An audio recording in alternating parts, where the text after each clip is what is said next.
Good evening and welcome everyone to Säkerhetspolitiskt Sommartorg and this panel.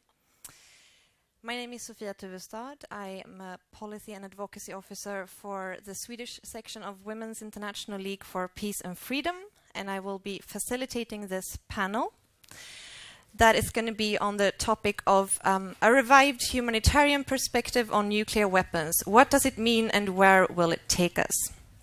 We've got a distinguished panel here today to help us sort these issues through. It's Yves Dacot. Very welcome, Yves. Yves is the Director General of the International Committee of the Red Cross, the ICRC. We've got Katarina Ingberg, who's a PhD in peace and conflict research. And we've got Josephine Lind, who is representing the Swedish section of the International Physicians for the Prevention of Nuclear War. And you are also a member of the steering group of the International Campaign to Abolish Nuclear Weapons, ICAN. Very lengthy introduction, which is always impressive. So, I'm not going to give a very lengthy introduction to this topic myself. I'm going to try to have our panelists do it instead, which means that I'm going to start by asking you, Yves, do you want to explain a bit why is the ICRC and your whole movement engaged in the issue of nuclear weapons, and in what way are you engaged in it? Good evening. I think for two reasons. The first reason is that we think very strongly, and I'm sure some of the panelists also, that we are on a crossroad again on nuclear weapons. And I think there is a lot of reason for that. One of the reasons is I think there was a hope a few years ago when President Obama and other P5 members just started again to rediscuss the question of nuclear weapon, that maybe there was some opportunity. I think there is also worry about nuclear weapon being more at the disposal of groups, of states. There is also more nuclear weapons and more states having nuclear weapons. So there was an issue. The other one is we felt very strongly from day one that the debate on nuclear weapon was completely controlled by security and political issues. It was absolutely time to bring the humanitarian perspective in the debate, to be able to talk about it. Right? Mm-hmm. And it links with our history. I think the first neutral foreigner at the time, who arrived in Hiroshima was one of the Red Cross delegates. He was called Marcel Junot. And I think in our organization, it has really had still an impact. And we still today, together with the Japanese Red Cross, look at some of the issues which happened in Hiroshima and Nagasaki. So when you see that 60 years later, 70 years later, there are still some consequences, I mean, that has an enormous impact. So that's why we think very strongly we want to move on. And we have, again, mobilized our Red Cross and Red Crescent around the world to propose really a different perspective, looking at nuclear weapons through humanitarian consequences, thinking about that, proposing, putting that on the table. Josephine, civil society has been trying to shift the perspective a bit as well in the world of nuclear disarmament and nuclear weapons. Do you welcome this humanitarian perspective? Is it something that you want to work with and strengthen? And if so, why? Yes, well, as representing physicians, at least in Sweden, have been working to spread the information about the medical consequences of nuclear weapons for more than 30 years. Of course, we welcome this, and the physicians are also launching the campaign ICAN, the International Campaign to Abolish Nuclear Weapons, which is a campaign to strengthen the grassroots movement with the perspective of the humanitarian consequences of nuclear weapons. And the discussions on nuclear disarmament has been at a stalemate almost since the beginning. And this focus has never really been looked at least not in international disarmament debates. So I very much welcome both the perspective and welcome back to the ICRC and the Red Cross movement to this. And I think it's a very interesting view to raise. I'm going to ask you later, Josephine, to explain and describe a bit more what you mean when you say that this has been raised in the political context as well, in negotiations, etc. But I want to turn to you, Katarina, first. we're talking about the threat of nuclear weapons, and Eve was talking about that it feels that there's a momentum right now where we need to act, where it feels that there might be a growing threat. Looking at, for example, the situation between South and North Korea, the discussion around Iran's nuclear program, do you think that there is an increasing threat of a nuclear weapon use or even war? Do we live under an increasing threat?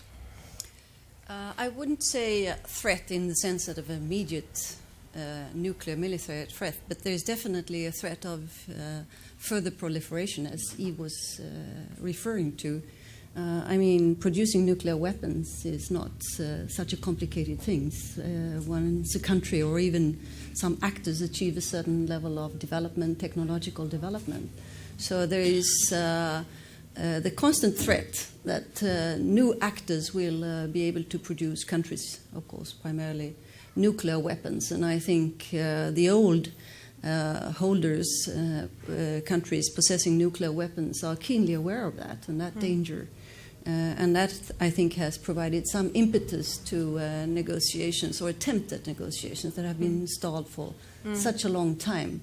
But that's sort of on the level of heads of states, and it appears as a very technical issue, difficult to understand for the public in general. So, and we haven't seen much of public opinion around this issue.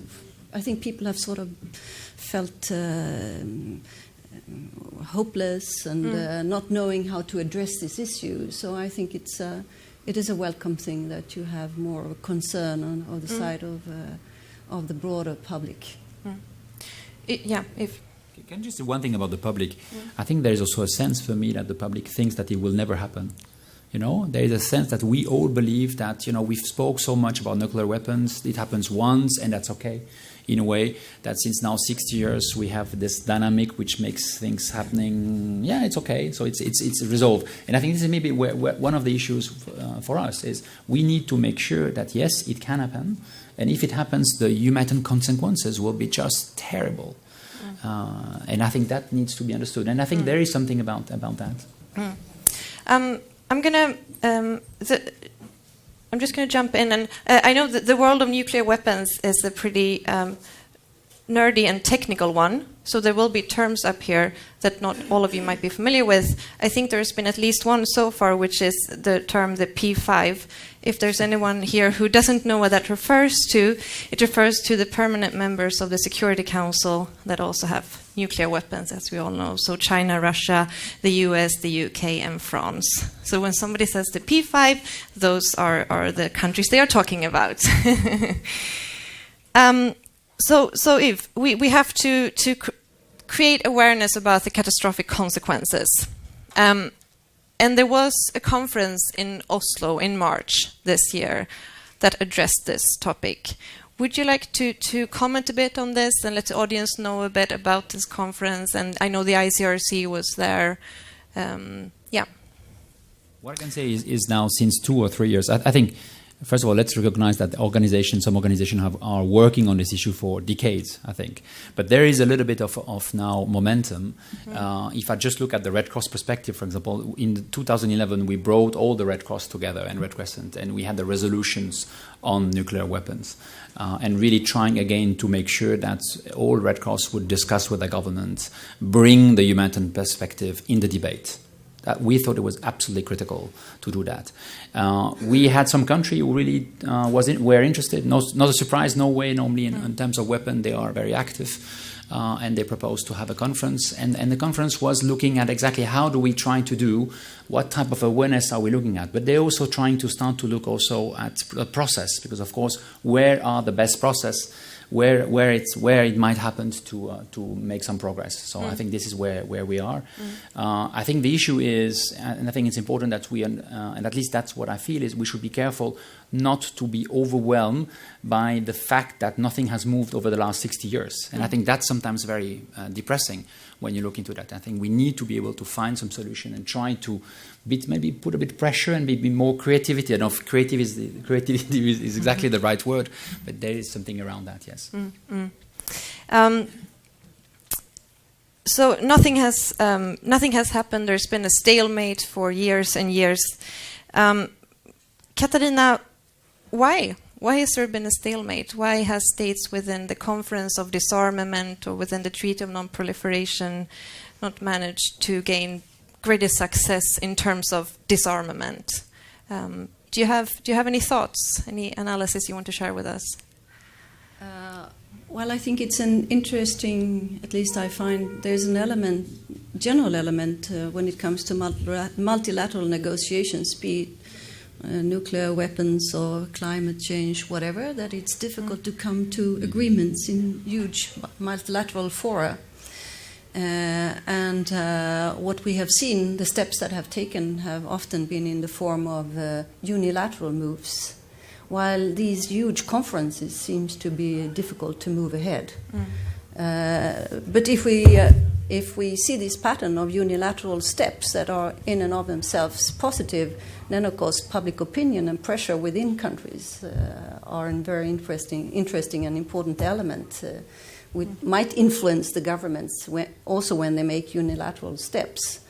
And I think we might see something of this. It has been stalled because of verification regimes are difficult to agree on. Do you want to explain that term a bit, verification regimes? I think it's yet another quite technical element in this debate. Well, it's letting other countries into your own storages of nuclear weapons, have them inspect what you have. And there have been at least a decade of suspicion, particularly in between Russia and the United States in that regard, not letting the other part in to see what you have. And that's why we've had, the few things we have had, we have had an agreement between the US and Russia, but we have also had unilateral steps. And that's good, but it's also a sign of weakness that countries sitting around the table have increasing difficulty getting to an agreement. And one of the most sensitive issues is how do you let the other parties in to see what you have? So overcoming that sort of suspicion is one of the key issues, I think. Josephine. Yeah, I just wanted to add something on the stalemate. One of the big problems is, of course, that the P5 explained.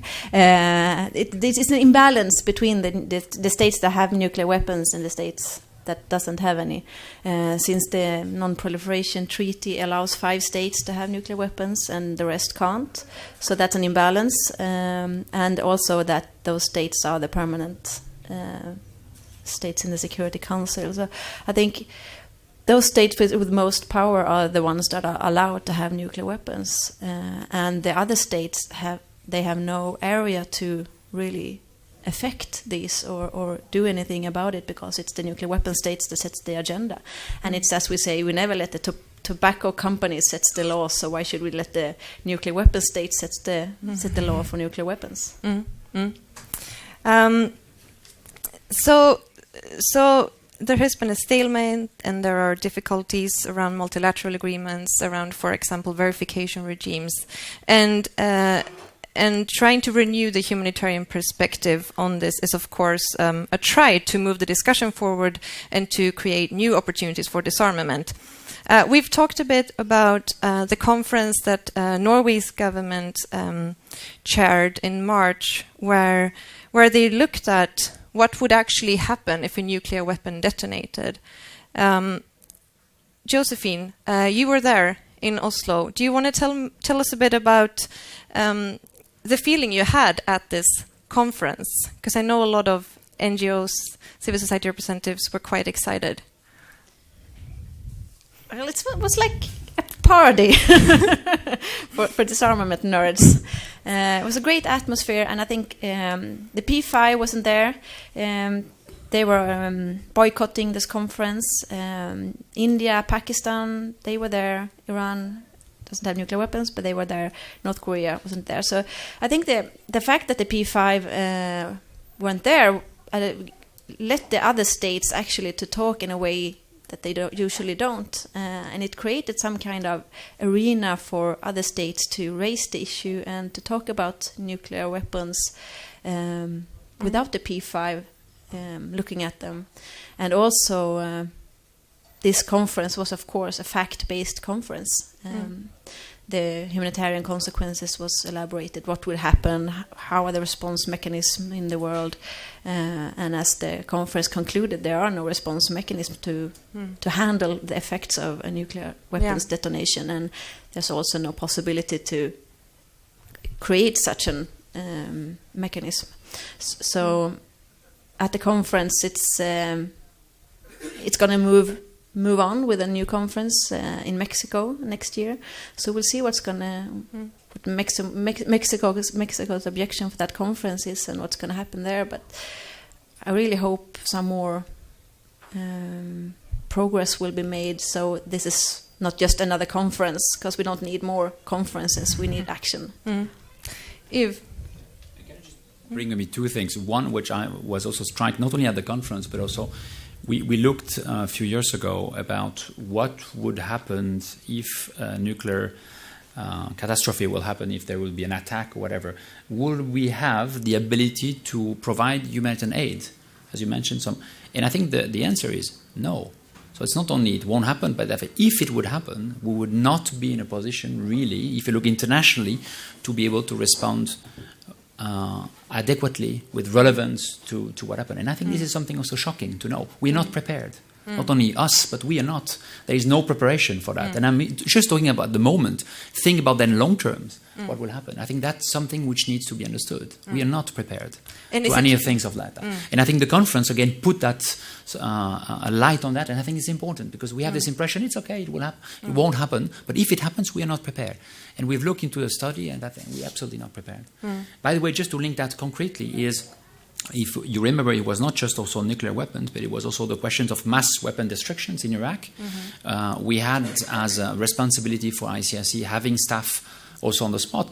How do you prepare yourself? What do you mean? And you really realize that the level of our ability to really make a difference for people, if there will be any serious attack, nuclear, of course, or radiologic, whatever, will be very limited. And I think it's important that we know that. So, like Josephine pointed out, the P5 did not go to Oslo, and they have not been supporting this humanitarian perspective at all. Josephine, is that good or bad? Both. It's, as I said, I think the fact that they're not there, they don't want to talk about it, it shows how afraid they are of this perspective. They have no really answer to why they don't want to talk about it, because they know it's very irresponsible of the nuclear weapons possessors not to want to talk about the effects of the weapons that they are holding. But this is not the only forum that the P5 are boycotting lately. In the General Assembly, a resolution was taken to have an open-ended working group on nuclear disarmament that was held this year. And the P5 also boycotted that conference. So all the new talks about disarmament, about nuclear weapons, are constantly boycotted by the P5. And that's, of course, a worrying trend we see. And the argument that the P5 are using, that they don't want to join the Oslo conference and don't want to talk about these issues, is that it's distracting. And it's a very interesting term to talk about the distraction in the disarmament business, since it hasn't happened anything for more than 16 years. And also one interesting thing is, when the diplomats are talking about nuclear weapons, they can speak quite freely. They know what to talk. They know what to say when talk about the conference on disarmament or the non-proliferation treaty. They know exactly what to say. But when they're talking about humanitarian consequences, they have a strict file that they're reading through. They have really strict instructions on what to say and what not to say, and they not really seem sure to believe it themselves. So I think it's both a strength and a weakness that the P5 are not in it, but mostly a strength. Okay, so this humanitarian perspective has been addressed during conferences and negotiations lately in the General Assembly, the UN General Assembly, during the Non-Proliferation Treaty negotiations, etc. But this is, of course, not the only issue that is being raised in these forums. It's just one of several. And I wanted to ask you, Katarina, if you could comment a bit on one of the issues that's been discussed back and forth, which is a conference that has still not happened, about establishing the Middle East as a zone free from weapons of mass destruction. So that would mean, of course, as well to have it free from nuclear weapons, to remove all nuclear weapons. Do you want to comment a bit about the development around this issue? Why has it been so difficult to get this conference, and where are we at today? Well, yes, I have noticed that this issue is being raised. Why is it so difficult? Well, for one thing, this is a region, obviously, where we have to be concerned about further proliferation, and in combination with conflicts, unstable relationships, emerging nations competing for if not great power, at least middle power status. And where we have deep-seated suspicion between countries, in particular between Israel and Arab countries, some Arab countries. So this is, of course, one of the most conflict-prone parts of the world, but also where you have some of the most sensitive political issues to address, not least the relationship between Israel and Arab countries. That makes it, I think, very difficult to make any. At least one can foresee that it will be a difficult process. Can I just say something? And I'm sorry, I don't want to kill the debate, because so far there's not that much debate, because we all agree, right? Yes. As you can see. But I think one of the questions for me, and Katrina said that, we see that today we are, I don't know how you call it, but we are confronted with a kind of a messy multilateralism, right? When there are multilateralism, it doesn't really these days provide any result. And I think one of the big questions, I would say, is how do we make sure that there is an interest for state to move forward on an issue which is a very complex one, linked with the P5, with security, with their own symbol, but also with all the lack of trust right now, which make things extremely difficult. So I think one of the big questions, and I don't have an answer, is are there possibility other process to put pressure to make it happen? Because I'm very strongly of the opinion that if we want to have a binding treaty on nuclear weapons over the next 10 years, I'm not sure it will happen through a very classical process. Yeah. Katarina? No, I think that will be difficult. And I think, as I was saying initially, I think what we see in this field, we can see in other fields as well. Trade negotiations, climate change, nuclear weapons. I mean, we have to be creative, thinking in new ways of addressing this issue. Unilateral moves, that's better than nothing, but it's also a weakness that you can only currently address this issue through unilateral moves. So, yes, creativity, proposals for new ways.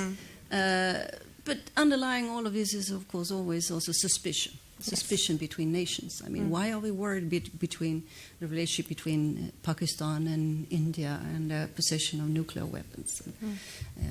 That's because the relationships there's a lot of suspicion, wars. Countries have fought wars, several wars, and that's the same relates to Israel and its Arab neighbors as well. So unless you try to address these underlying insecurities and suspicions, I mean, we will not move very far, I think. And that goes for Iran as well. You have to address the underlying issues of insecurity as well. And if when you're talking about a treaty on nuclear weapons, you are talking about a treaty that would ban nuclear weapons, right? When you could have different types. Or you, do you want to elaborate a bit? Because I'm not sure. I think that it might be interesting for the audience to know what are we talking about when we're talking about a new treaty on nuclear weapons, because we already have a few.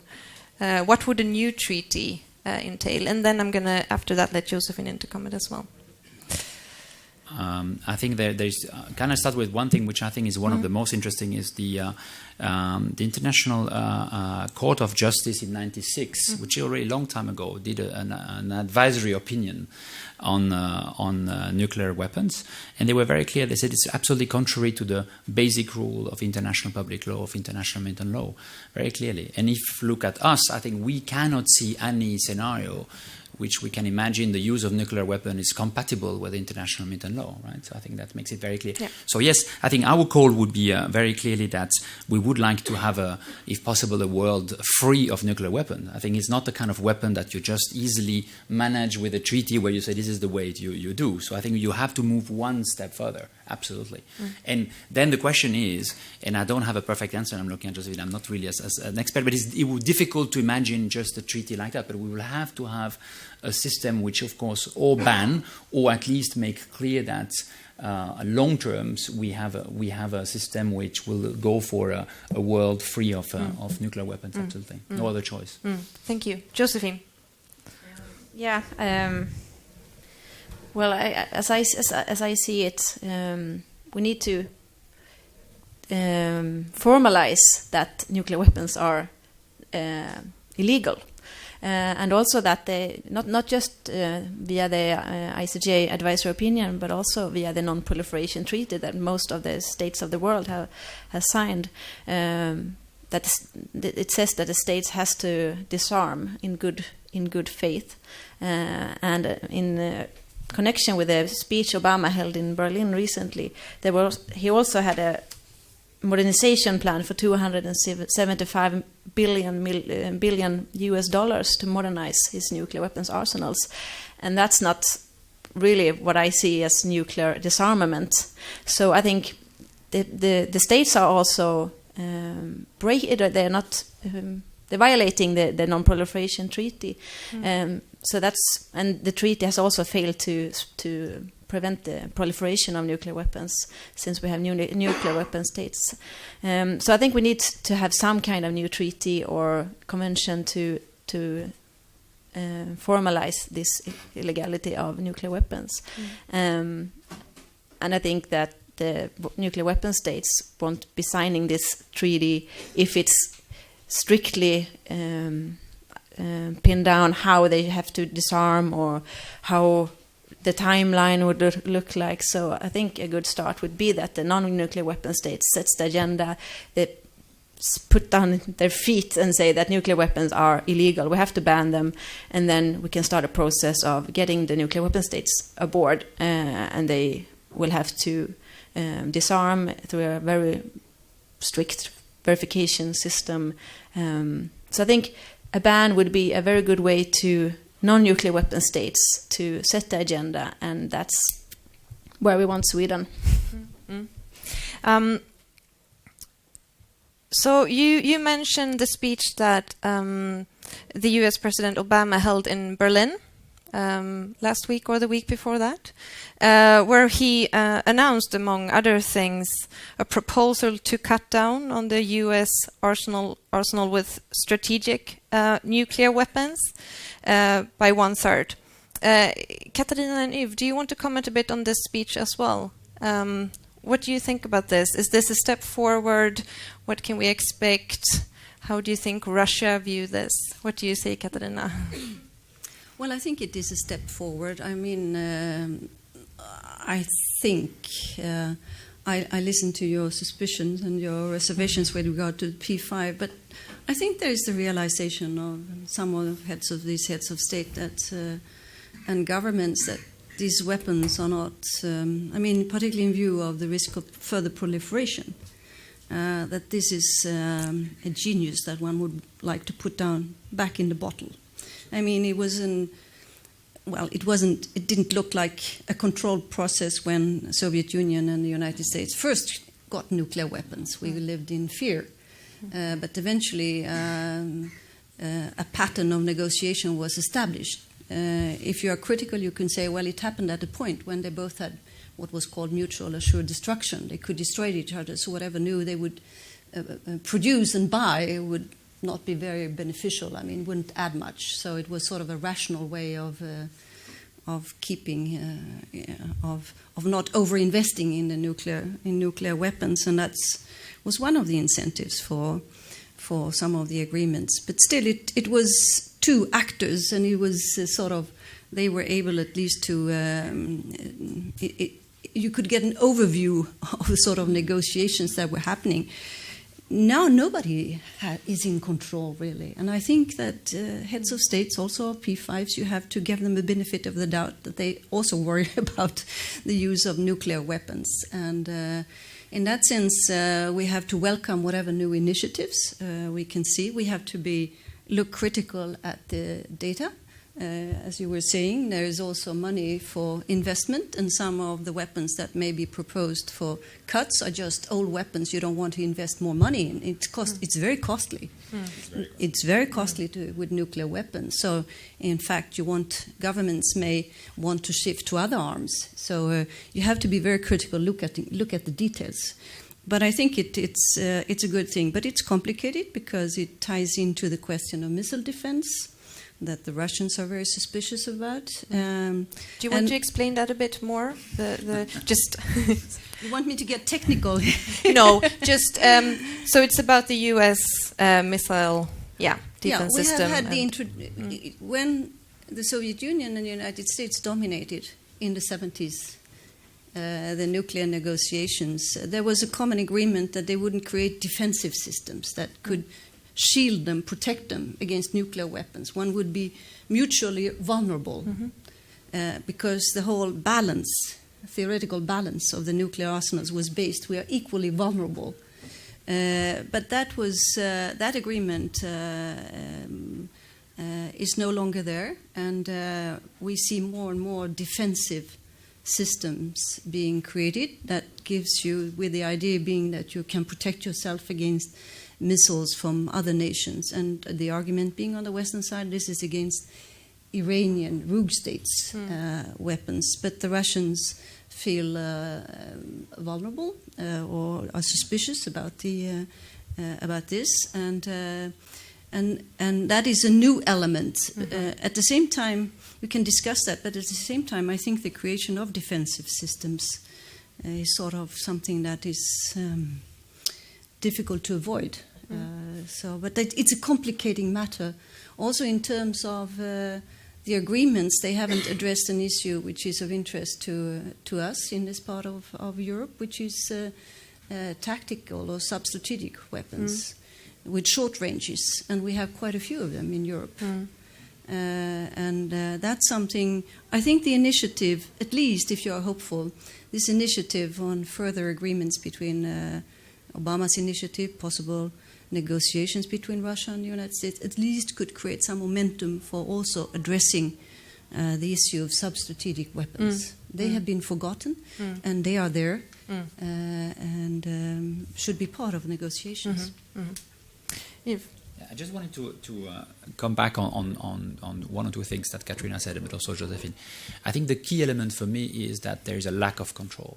I think we have this impression that it's okay, it's done. It's not just a question of attack and trying to understand who can attack the other. I mean, we are sitting on, I don't know if it's we, but we are sitting on tens of thousands of nuclear weapons which have been stockpiled since 20 years, 25 years, since the end of the Cold War. Nothing really have been changed.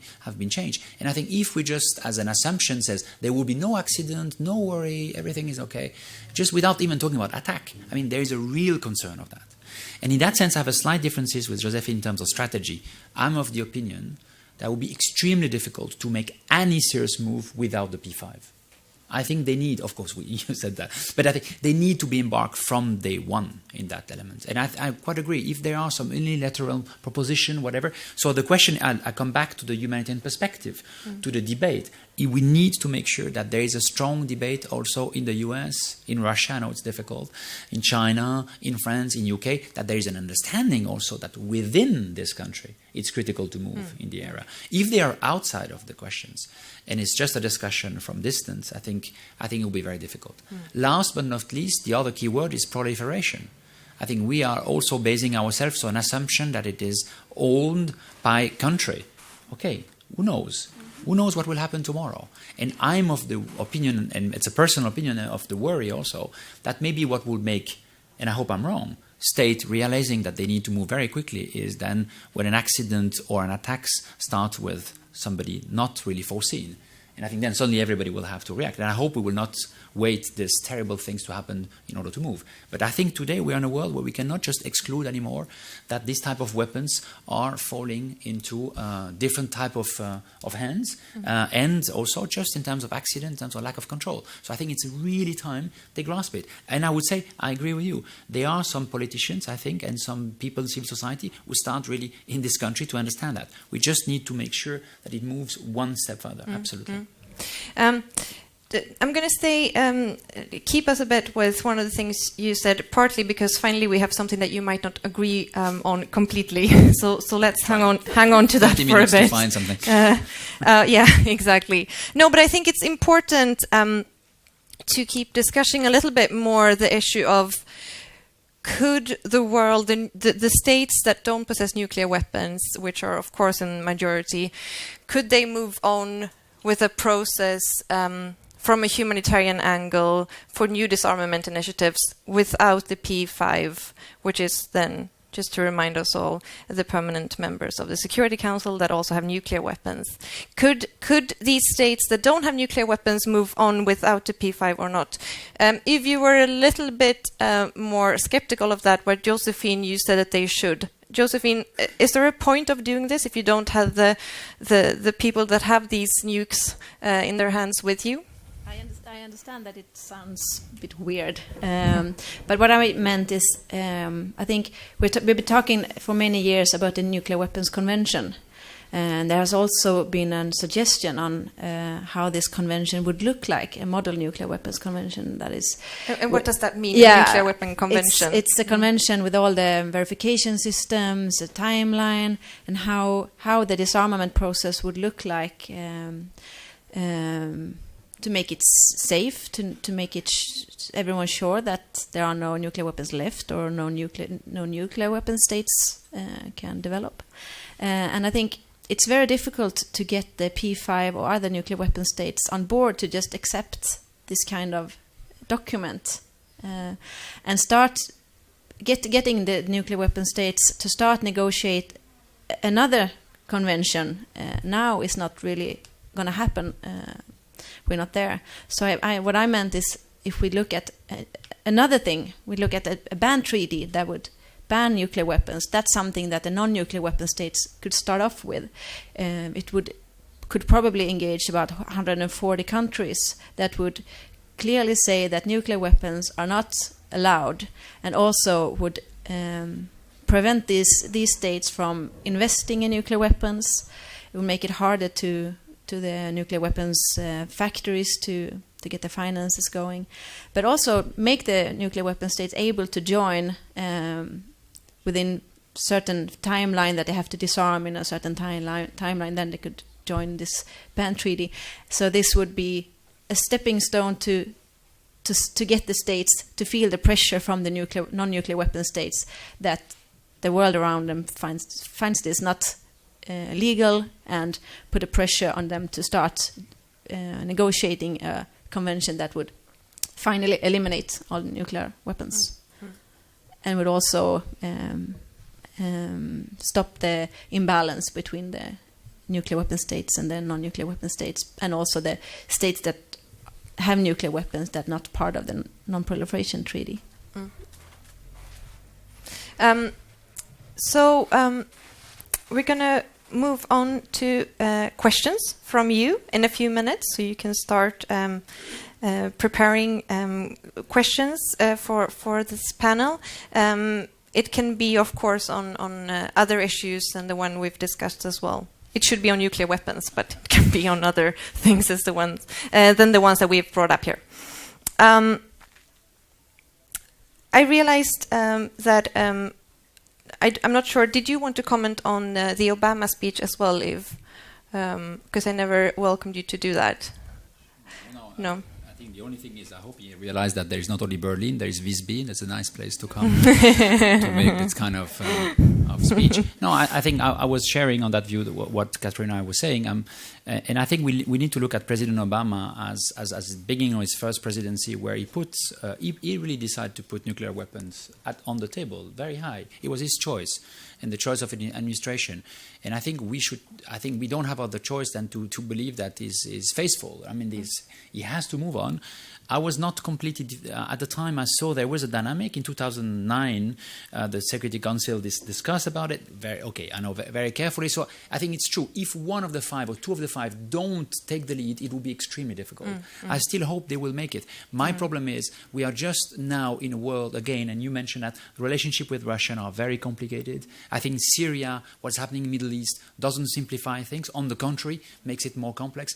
So my sense is it's true. The time right now and the situation seems to be more complex, which means even more so, let's then make sure that on the nuclear weapon, when we talk about that, we are careful. We bring really the humanitarian consequences. We bring that on the table even more. It will be a long-term process, no doubt on that one. Okay. I am going to open up for questions. Yes, and we should have a microphone, I hope, somewhere in the room. You're pointing to... Oh, very good. Okay, so we had a question there, up there. Just wait 1 second, because we have viewers on the web and they want to hear your question as well. Jag tyckte det var intressant att höra det här med att icke-kärnvapenbärande länder tar initiativ. Vi vill hänga på där och fråga hur stor är sannolikheten att Sverige kan ta initiativ till att sammanföra de här icke-kärnvapenländer att agera i den här riktningen då? Tack. I'm going to translate that. So the question was that what Josephine was talking about non-nuclear weapon states or states that are free of nuclear weapons taking an initiative is very interesting. And is there a possibility that Sweden could be among the states that could bring forward such an initiative and work for this? I think that I'm going to give that to you, Josephine, because you work with this issue in the Swedish political context. And then if you want to comment, please just raise your hand and you're very welcome to. Josephine. Thank you. Thank you for that question. I've been longing for that. I'm sorry. I would say yes and no. As it is today, I see no way that Sweden would either take the lead or follow that kind of process. We saw it in the cluster munition campaign where the cluster munitions were banned a few years ago. Sweden hesitated to even sign the document, and our foreign minister even today says he doesn't really believe in this convention. So I don't think Sweden is in the position to take the lead or follow today. But Sweden has a very strong tradition of being one of the leading disarmament countries. So I think Sweden should take the lead. And Sweden has all the possibilities to do that. We have the strength and the knowledge and the credibility with all the states. So I think Sweden would be a very good country to take the lead in this process, and I just don't see it's going to happen today, unfortunately. But we're working on it. But not today. Has Sweden said anything about this perspective so far? Has there been any position or any reaction to it? Well, we had this. We call it the circus a few months ago. After the NPT conference in Geneva, where almost 80 states signed a statement on humanitarian consequences on nuclear weapons. Sweden didn't join. So the foreign minister Carl Bildt was criticized in the Swedish radio by several parliamentarians, and Carl Bildt himself called the radio show Ring P1 to explain why Sweden didn't sign this statement. Unfortunately, the radio misunderstood the question a bit, because they said the statement was about banning nuclear weapons, but it wasn't even talking about that. It was talking about that the effects of nuclear weapons would be horrible. And Sweden couldn't sign on to that. So Carl Bildt tried to explain why he didn't sign that document. And, well, the explanation we got was that there were no serious states among these 80 states. And this is just plakatpolitik. So I don't see Sweden in the lead in the next year or so. Okay, so we're going to move on, of course. Any more questions? Yes, and please wait for the microphone as well. I've just written the question down here. How can we ensure that the expansion of civil nuclear energy does not lead to the further spread of nuclear weapons and nuclear materials? Mm-hmm. So,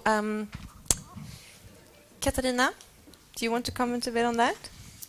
Well, I'm afraid I don't have any concrete advice or views on how to avoid it, but underlying in your question is the concern that the increasing use of nuclear material for civilian use is, of course, carries some dangers. And, well, that's why we have to hold on to the Nuclear Non-Proliferation Treaty, to the regulated ways of making that sort of material available for civil use without that being then finding its way into other programs, military programs. Difficult issue, and I do agree that I share what I read, your understand is an underlying concern. But my answer would be nuclear proliferation, NPT treaty, remains central. Do you want to add anything to that, or? No, I think it is a real concern, and I think also I find also concern that you have a feeling also that there's sometimes a double standard, double agenda on that one. So there's a concern on one or two countries, not on the rest. I think there is also a level of trust in terms of verification, which makes it very difficult. So I think it is a concern, yes.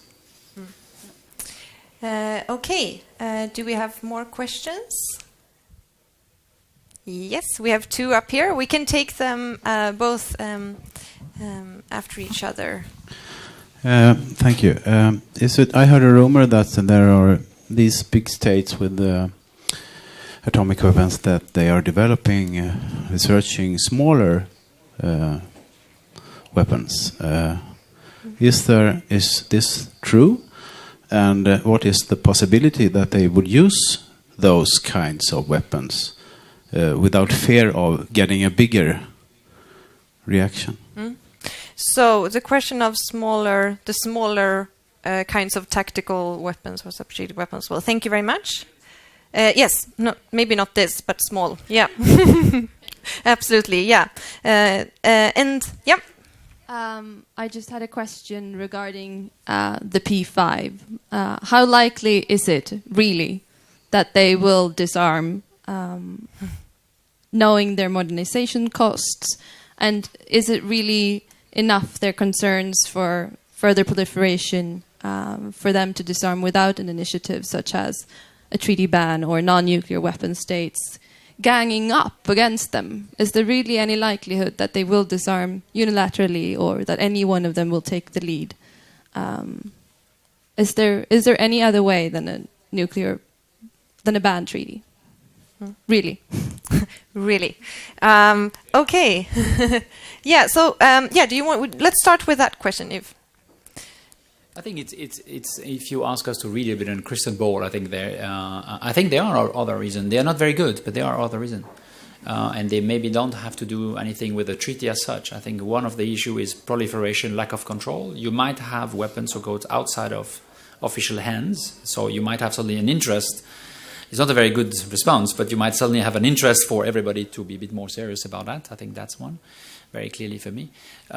You clearly, it seems for me also in terms of one of the big issues coming up, and that leads me to maybe the question also.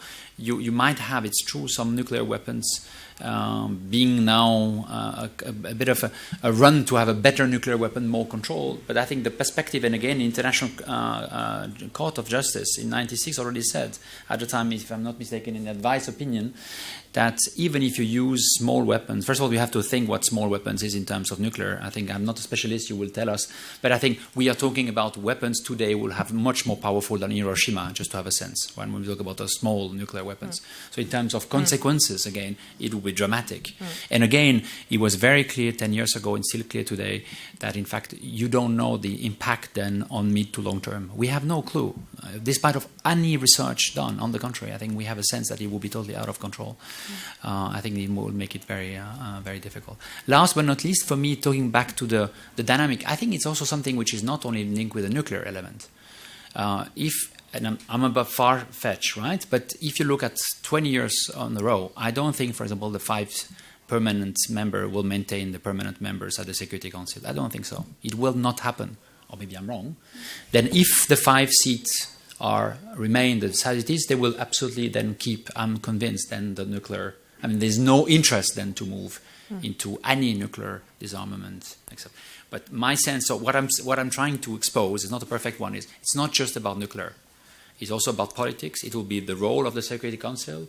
It's the dynamic. So if we move to a Security Council, which maybe you have 10 or 15 permanent members, which I think it will happen one day. I cannot imagine. Here, you will have a much more serious gang or country ganging against the P5, not for nuclear reason, but just because they don't want to have another permanent member. And that might create another dynamic, not free of nuclear weapons, but maybe force suddenly the P5 then to look at differently and have a different perspective, because then the advantage to have nuclear weapons will be less, let's say, crystal clear than it is right now. To be seen, if we think about loudly, that's maybe an option. I think there are clever people in the capitals of the P5 who realize that this is a development coming. So I think that's part of their equation when they think about these issues. It is a moral issue. At the same time, humans are very good at inventing new things that then almost destroy them, like C2O, like nuclear weapons. It's just the imagination, the creativity, the huge brain of humans, without them having the capability of really forecasting what will be the consequences, how will they control their new fantastic things that they imagine and come up with.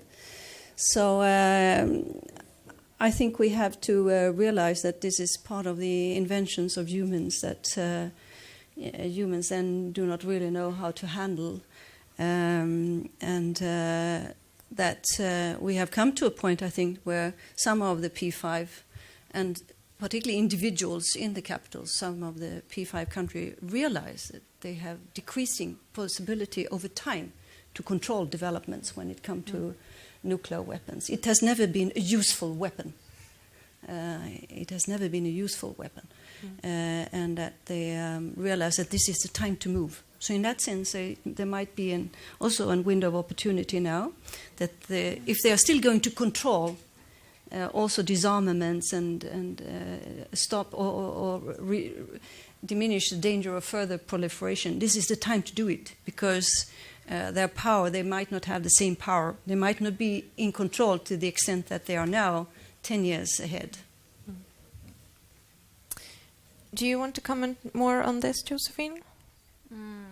No, not really. I could just say that if the development of small nuclear weapons, as you've said, the effects will be still catastrophic, and as long as they exist, there's also always a risk that they will be used. So all type of nuclear weapons should be included in a ban and in elimination process. So I don't think there's, as Ban Ki-moon said, there's no right hands for the wrong weapons. So that's also due for small nuclear weapons.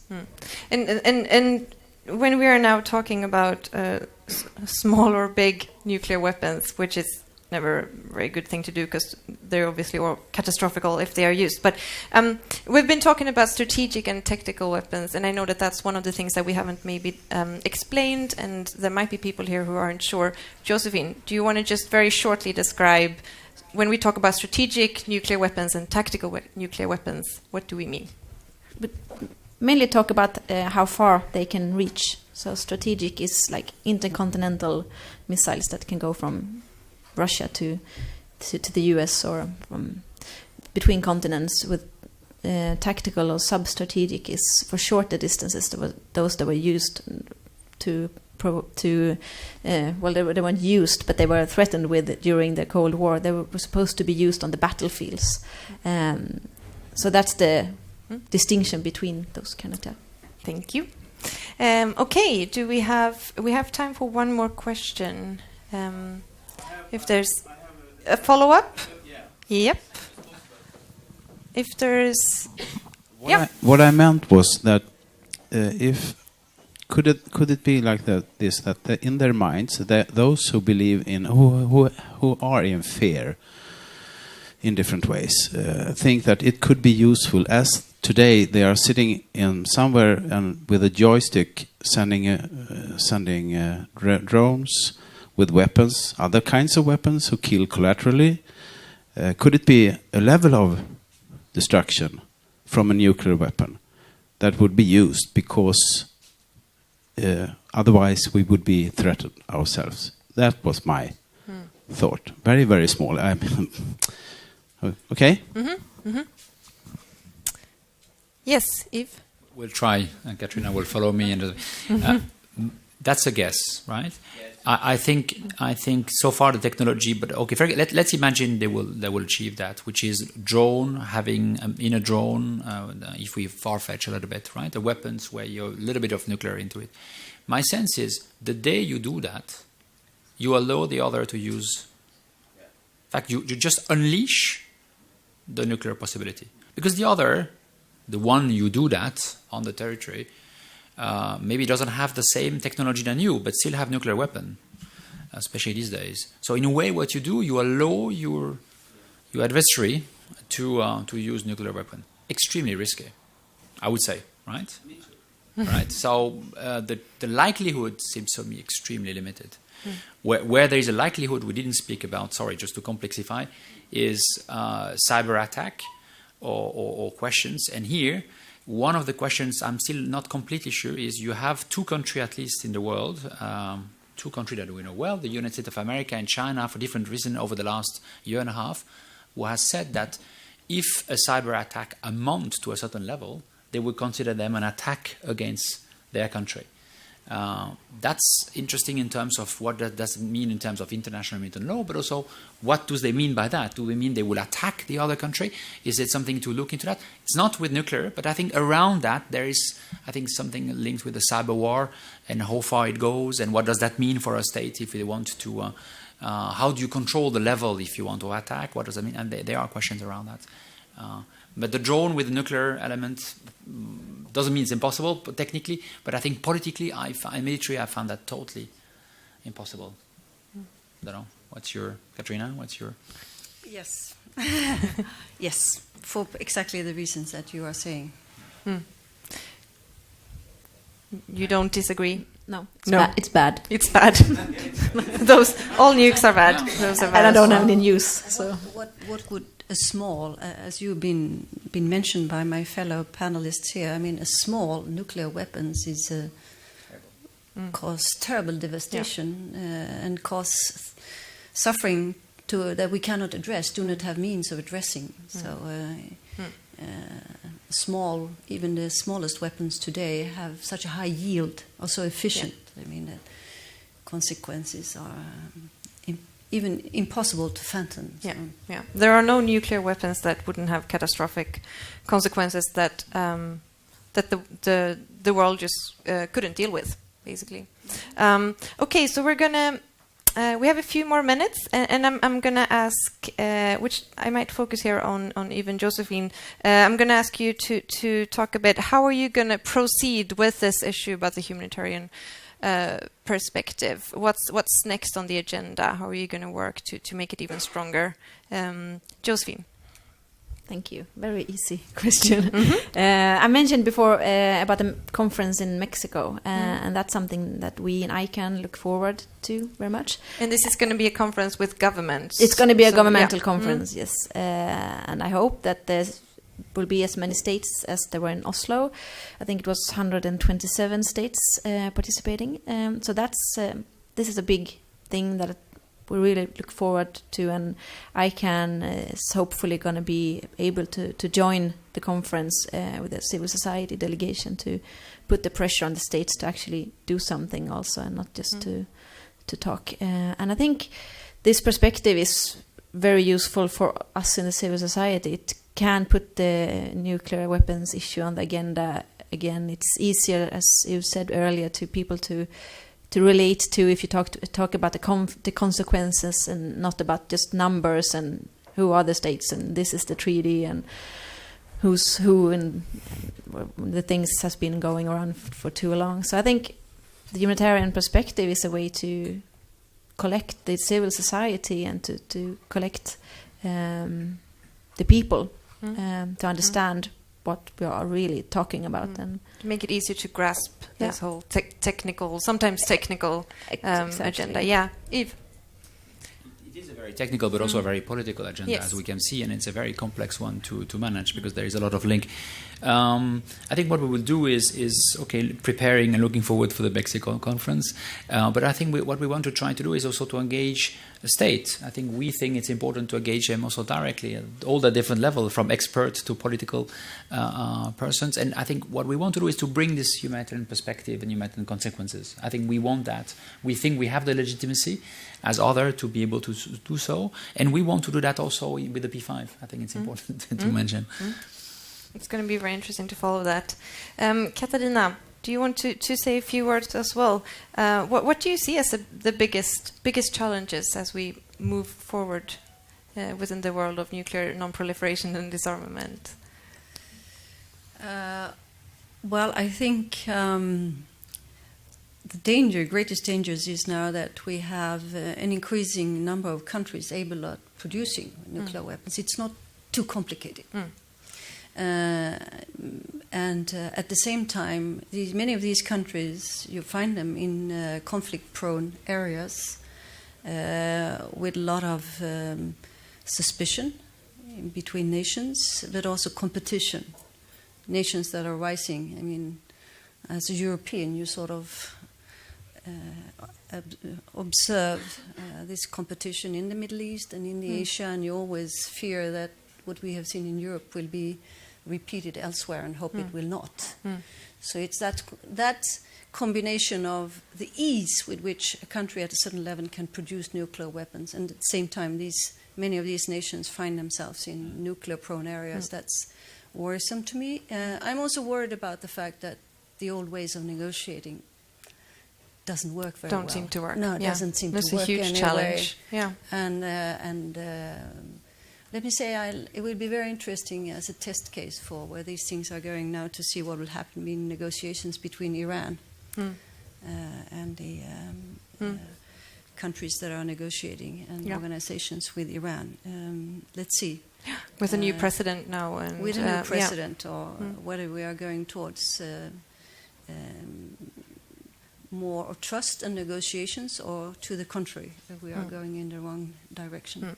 So that's the most. That's sort of the most. That is at the center of the vulnerabilities, of the sensitivities of this issue. I think. Thank you. Okay, our time is up. Thanks to all of you for coming here tonight. I hope that this seminar has maybe increased your knowledge a bit, or made you want to read more about this issue, or maybe even engage in it and keep discussing it. I think, as you heard now in the end, this agenda is this issue is very likely to climb higher up on the agenda during the next years, and we're going to be following it closely at WILPF and the ICRC as well, of course, and Katarina will as well, of course, and Josephine and I can. Maybe we stand here next year again. Who knows? Thanks all of you for coming. I'm also going to inform. It says here that I'm supposed to inform about some stuff, which is the next seminar, and I'm going to do that in Swedish, because the seminar is going to be in Swedish. Imorgon, måndag den 1 juli, kommer Sommartorget att börja med seminariet Fred. What's in it for me? Det låter väl spännande. Behöver jag ens säga mer? Det kommer att ha ett fokus på Afghanistan och medverkar kommer bland andra Torbjörn Pettersson, Kiva Rasul och Therese Kristiansson att göra. Så kom hit imorgon 9:00. Då blir det alltså ännu en högaktuell fråga som diskuteras här av en mycket spännande panel. Så varmt välkomna då och tack för att ni kom idag.